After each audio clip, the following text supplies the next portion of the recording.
नहीं भी पूछता है या 4 से 5 पूछ भी देता है, दोनों बात। तो जैसे 1275 प्रीलिम्स में अगर हम लोग देखें तो उसमें मैथ 6 को पूछा, 506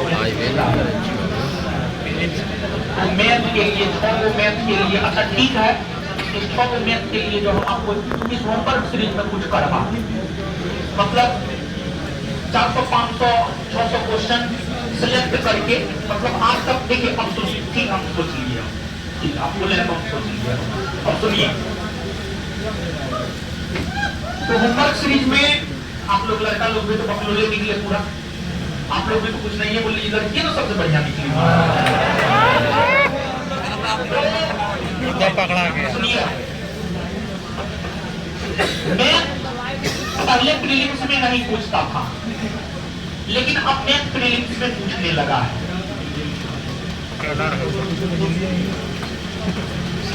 रुकिए, हाँ पहले से तो दिमाग नहीं था, जब एक बोल दिया तब एक के सब इसके दिमाग में पहले मैथ के लिए मैथ 5 से 6 पूछा जा रहा है। तो प्रीलिम्स में अर्थमेटिक सामान्य तौर पर पूछा जाता है, लेकिन बिहार एसआई में आप ये डिसाइड नहीं कर सकते कि यही पूछेगा ही नहीं पूछेगा, लेकिन फिर भी जो आज तक बिहार एसआई का एग्जाम हुआ है उस एग्जाम में पूछे गए पीवाईक्यू प्रीवियस ईयर क्वेश्चन को आधार बनाते हुए यहाँ पर जो मैथ रीजनिंग पढ़ाते हैं प्रभुराज सर, उनको हम आज ही कर देंगे, या प्रभुराज सर अगर सुन रहे हैं या अभी तो नहीं सुन रहे क्लास में होंगे तो, या तुम प्रभु सर को जो है इन्फॉर्म कर देना कि इस प्रीलिम्स में 5 से 6 क्वेश्चन के लिए जो है प्रीवियस ईयर को ध्यान में रखते हुए हम 500 से 600 क्वेश्चन सर से पहले तैयार करवाते हैं, और 500 से 600 क्वेश्चन सर से तैयार करवा करके जो है उस 500 से 600 क्वेश्चन को जो है हम डील करवा देते हैं इस सीरीज के अंतर्गत।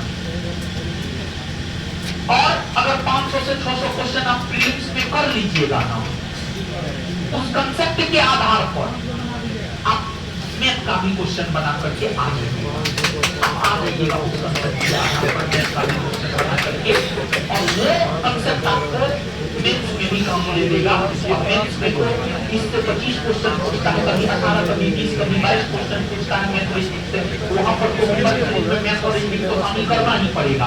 लेकिन प्रीलिम्स में भी हम चीजों को शामिल कर लेते हैं ताकि प्रीलिम्स में कुछ चीजों को आप जान लीजिए और फिर मैथ्स में कुछ चीज को आप जान लीजिए, ठीक है ना। मैथ और रीजनिंग का भी उपाय तो अब हम कर देंगे। अब आगे हिंदी इंग्लिश के लिए कुछ करने की जरूरत है, ठीक है। अब देखिए एक बात बताइए, सुनिए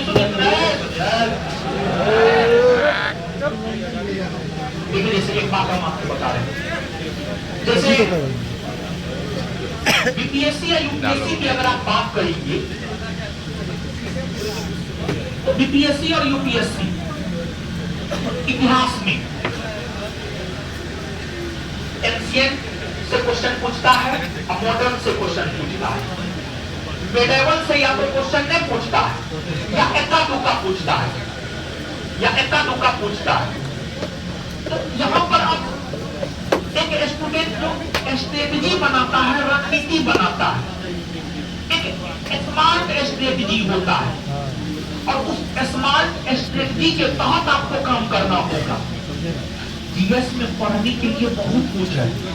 जीएस क्या है जानते हैं? जीएस मतलब एक प्रकार से महासागर है, अशोके है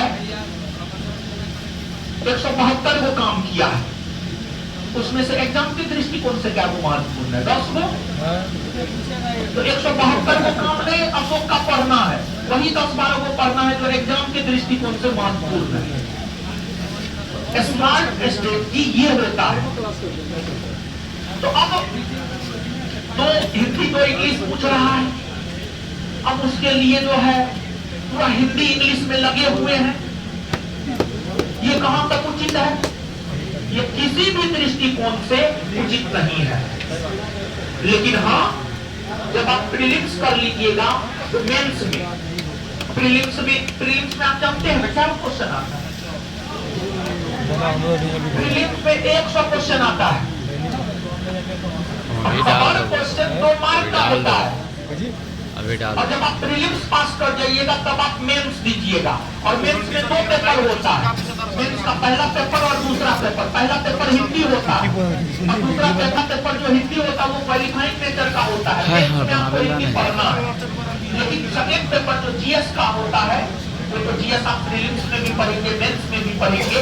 लेकिन सेकेंड पेपर में जो पहला पेपर, लेकिन मेंस में जो पहला पेपर हिंदी का होता है, तो मेंस के टाइम में आपको हिंदी को पढ़ना है। अभी हिंदी इंग्लिश पढ़ने की जरूरत नहीं।